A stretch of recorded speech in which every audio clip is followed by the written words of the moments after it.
There is growing demand for the federal government to take action over the privacy breach at Desjardins Group. More than 2.7 million people and 173,000 businesses are affected.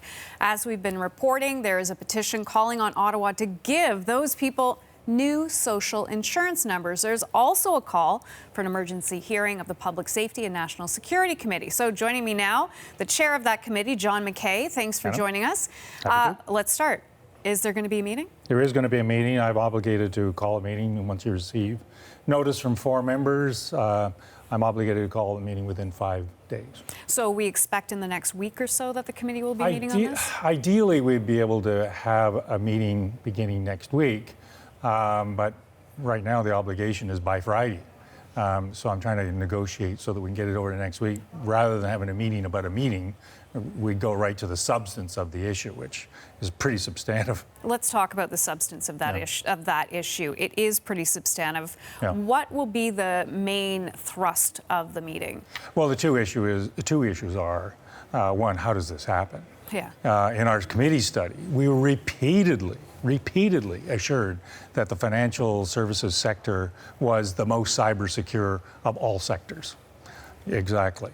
And the second issue is the remedy of a social insurance number, a replacement social insurance number. I don't know what the mechanics are involved in that, but I can't imagine that it is a simple task. And I frankly just don't know how a government would go about doing it, assuming there was a will to do something like that. I want to bring in Scott Peterson, who is our business just to talk about specialist. the cost of these things. I mean, does a company like Desjardins, 2.7 million account violations there, I mean, do they share some cost? Will we be seeking potentially some compensation from Desjardins? I would think that Desjardins is number one on the liability list. The issue that we heard at committee repeatedly was that sometimes companies compromise their cybersecurity for other issues. I don't know whether that's true in this case. At this point, it sounds like a bit of a rogue employee, but who actually knows? I mean, is there a way to prevent that? Obviously not, but is there a way that you can come out with some sort of guideline for corporate Canada to say that if this happens, if there's a rogue employee, if there's some kind of weakness in your database, you're a little bit more responsible? Is that something you might look at? Nothing gets a company's attention like a lawsuit. Right. And I expect that the lawsuits will flow. However, from a parliamentary committee standpoint, recommendations are useful.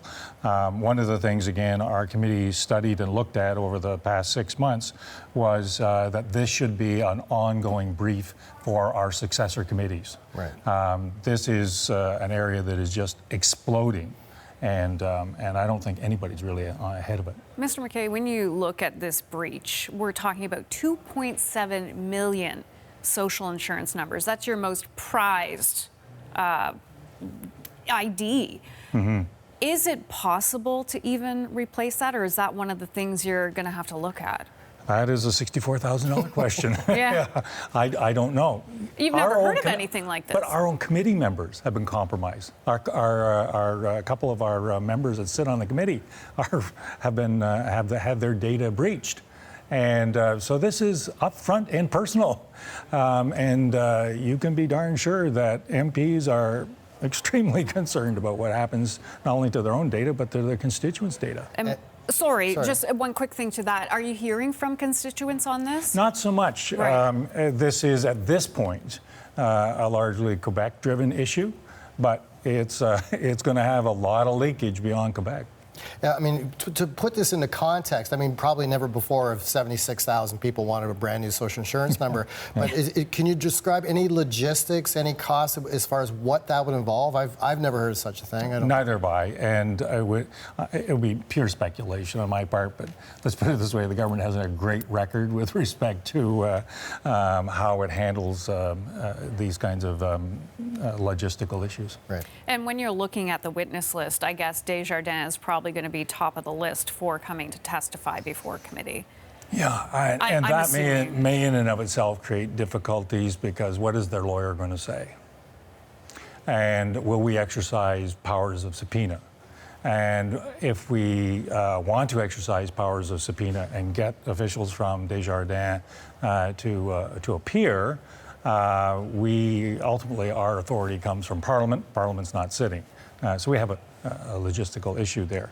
However, I think it would be definitely in Desjardins' best interest to try and get ahead of this issue and to volunteer their presence at the committee, and I'm hoping to hear from them sooner rather than later. Have you already put the request in to them? No, this happened yesterday afternoon at 4 o'clock. I've talked to a number of the committee members. I've talked to our clerk, and hopefully over the course of the day we'll put together a witness list that is a useful list that actually moves this file from serious complaints by literally thousands of citizens to something that's a bit more substantive and useful. And what are the main things, I know it's pretty new to you as well and many of the committee members, but you're taking it seriously. What are some of the main things you'll be looking at in that committee? The more obvious one is, how does this happen? The secondary one is, well, what procedures were in place? Thirdly, where is the procedural failure? Fourthly, is if you will, an educative function. People don't realize that when they sit down and ask for a mortgage or a credit, this or that, whatever, that they are literally putting the most significant data about themselves in the hands of a financial institution.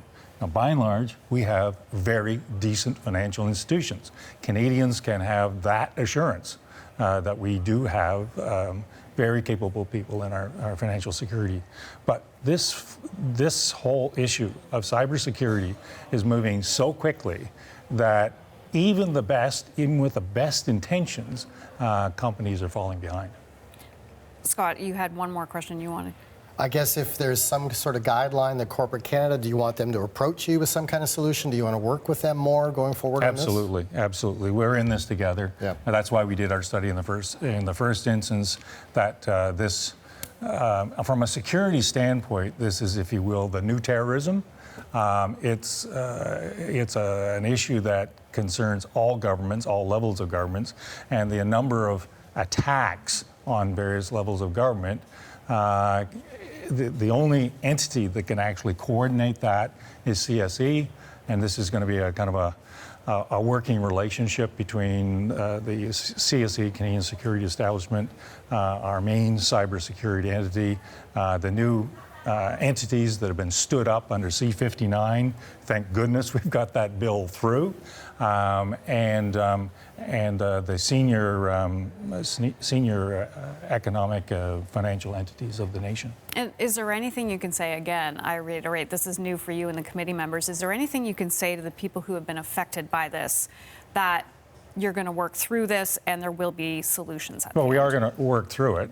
I don't know where the solution, I don't know what the solutions are. There will be no magic fix that I can see anyways. Maybe there's somebody out there that knows how to instantly produce new social insurance numbers. I'm not aware of them. But we will certainly be listening to all witnesses, and certainly if there's a solution out there, we will be recommending it to the government. John McKay, I want to thank you for your time today. I really appreciate it. Thank you, Hannah. John McKay is the Liberal MP and Chair of Public Safety and National Security Committee, and they'll be meeting soon on the issue of Desjardins. Yes. Thanks, Mr. McKay. Thank you.